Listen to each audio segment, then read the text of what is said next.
I am so excited. Book 100.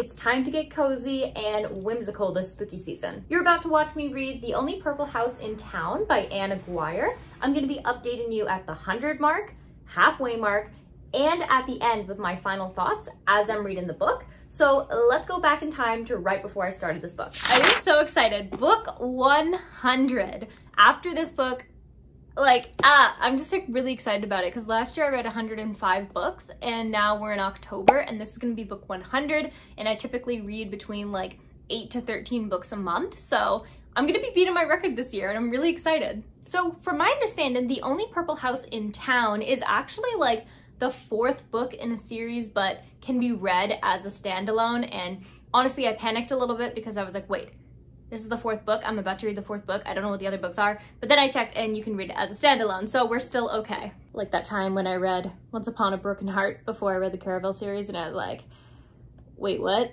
I was supposed to read this after? That's kind of how I felt. So the way that I understand this book, I think it has 2 kind of points of view. Our main character Iris and then the other main character Eli. And so Iris ends up inheriting this home from her grandma and she starts to rent out the rooms, but she starts to rent them out to supernatural creatures, I think, which is kind of a vibe. And then Eli, he's never really felt like he's belonged anywhere. He's never had a community or anything. And he has always just been the nerdy geeky guy. And I think that he's had a crush on Iris. And so when he sees her at the cafe or something, he's like, oh wait, maybe this is a sign, maybe I should reconnect with her or something. And that's pretty much all I know. So I expect it to be a cozy romance mixed with paranormal fantasy magic-y thingies in probably the modern world. So I'm pretty excited about it. I love the cover so much. I think that is so beautiful. This is one of my favorite shades of purple of all time. And yeah, so without further ado, let's crack this book right open.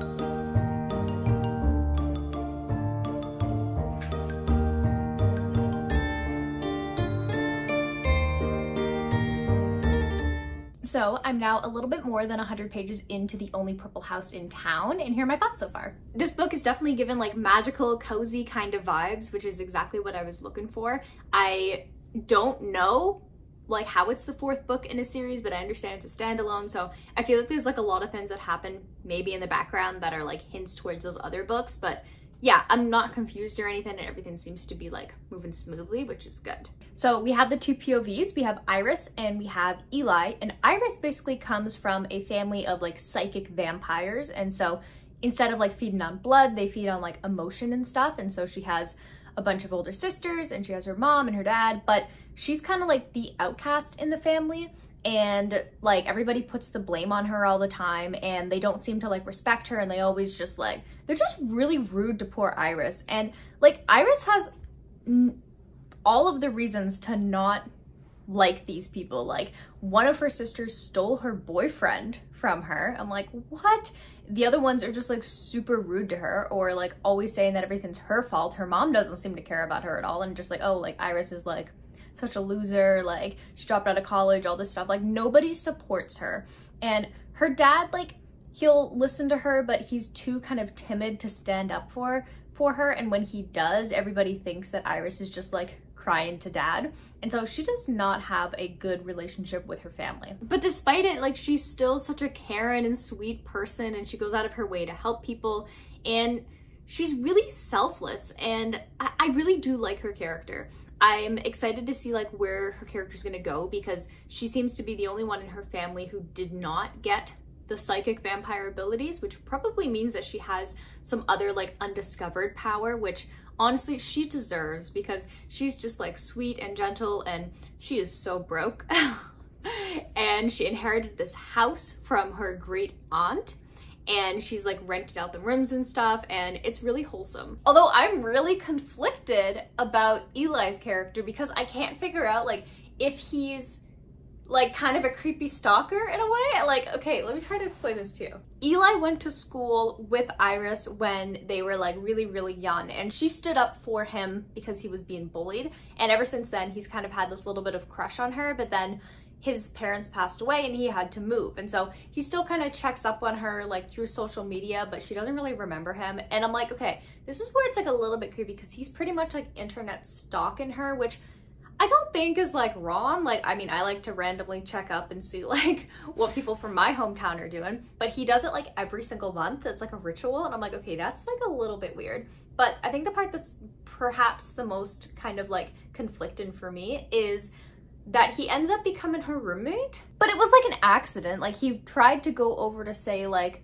thank you for standing up to like that bully back when we were like kids, and then like try to get to know her. But he's like really socially awkward, and so he somehow got roped into her thinking that he was there to apply to move into the home that she's renting out. And so he ends up going along with it. And now they're roommates. And they were roommates.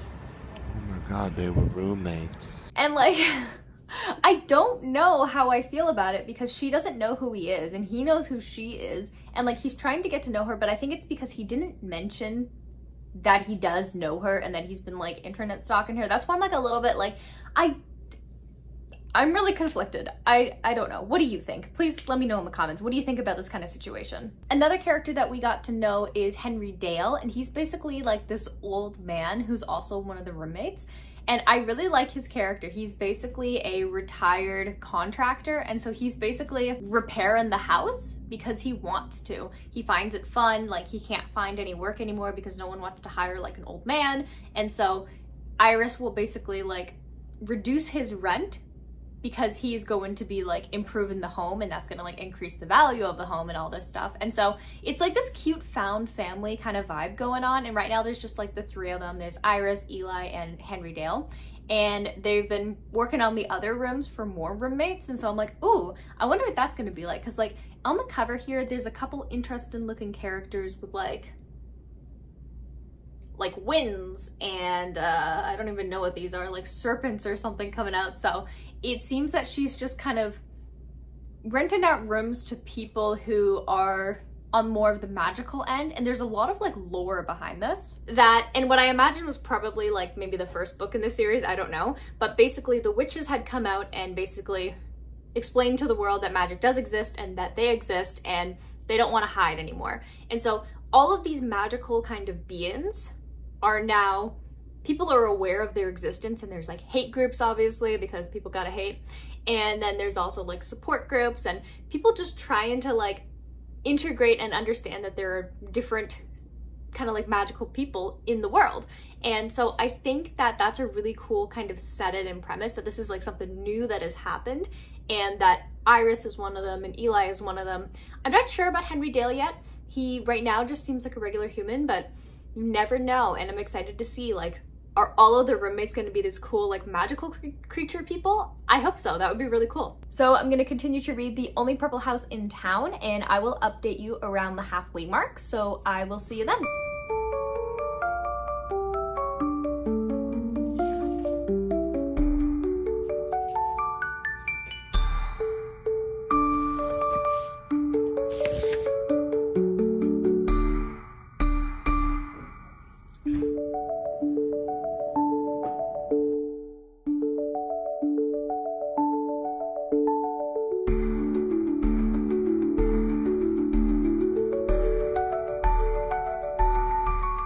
So I'm now a little bit more than halfway through The Only Purple House in Town, and this book continues to be just like really chill, cozy kind of like vibes, which is exactly what I wanted it to be, and that's what it is. I'm still really conflicted about like what I think about Eli, because like he's low-key a stalker, but he's also like not at the same time, but like he is, and so I don't really know how I feel about like the romance that's brewing between him and Iris. But I think that it's a really just chill kind of story. Not much happens. It's not like super action-packed, at least like where we're at right now. It's just like people living their lives and how this found family is happening in Violet Gables, which is the name of the place that Iris inherited, and just kind of becoming part of the community and knowing people and just finding all these kind of like misfits and giving them somewhere to call home. And so that's kind of like the main idea of the story, and it's just cozy and it's just people living together. So I'd say some people might find this book really boring because no action, not really that much drama aside from like the Karen that lives next door to the main character, but other than that, like, it's just really just, it's hard to explain these types of books. I always have trouble trying to explain these kinds of books, but I hope that I'm doing it justice because it's just like a cozy modern day kind of adventure. I don't know if adventure is the right word, but it's still an adventure because the characters are just learning to trust and love each other, and yeah, it's cute. So I'm going to continue to read The Only Purple House in Town, which I would love a purple house, and I will update you when I finish this book. So I'll see you then with my final thoughts.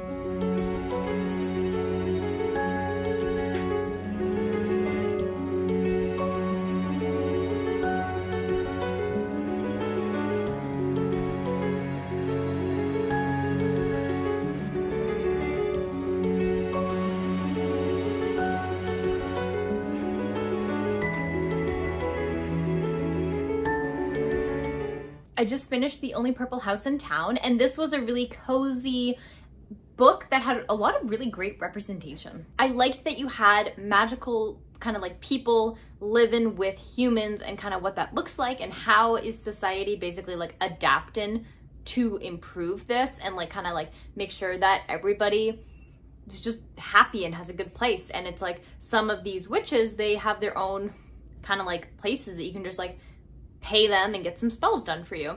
And there's like the Fae as well, which are like, they have their entire like other part of their world that they live in that can attach to like the human realm. And so that kind of adds in some like interesting factors because now the humans are aware of it. And so it's all these different magical creatures. And I just think like the whole entire setting was really, really fun, that it was really magical. I really liked the Karen neighbor next door. Not like her, like as I liked her character, but I liked that she was in the story because she added some good conflict and helped the story kind of pace along, because it wouldn't have been as exciting if there wasn't something like that, because it's like, okay, they move into a house and everything's okay, but it's like, no, this lady across the street is like, she's not having it. She's gonna constantly pester and try to get you in trouble with like the law and all this stuff. So yeah, she was a major Karen. I think the strongest thing about this book is definitely the representation in it. I really liked how you really just get this whole slew of cast of characters and even like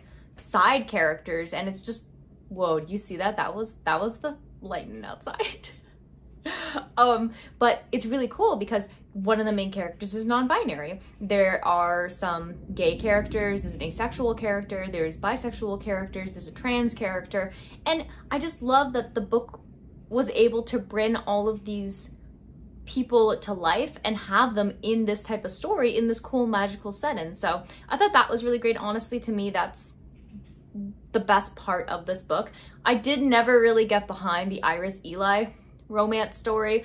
It was just, I don't know, like it's fine. Like I'm like them together, that's fine, but it didn't make me swoon or anything, and I wanted to swoon. That's pretty much all I have to say about it. So I'm gonna be awarding The Only Purple House in Town a total of 3 stars.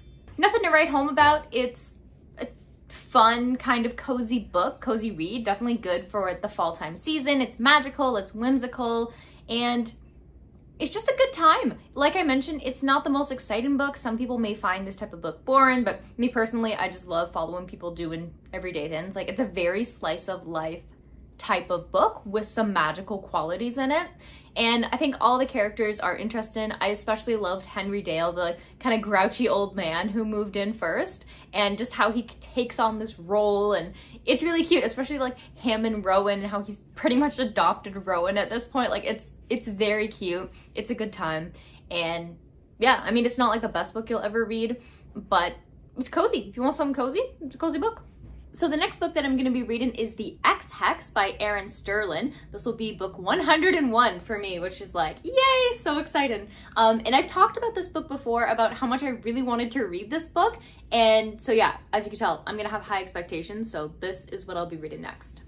So if you're interested in watching me read The X-Hex or any other book that happens to be on my Never End TBR, as we are in spooky season, I am reading spooky, cozy, horror kind of books. As we go deeper into October, I'm gonna get more onto the horror side, so that's very exciting. So if you're interested in watching me read those types of books and you haven't already, definitely hit the subscribe button and turn on the bell notification. That way you get notified anytime a new video comes out. If you love just the cozy kind of vibes of the season, of soup season especially, definitely hit the like button, and I'll see you in the next video. Bye!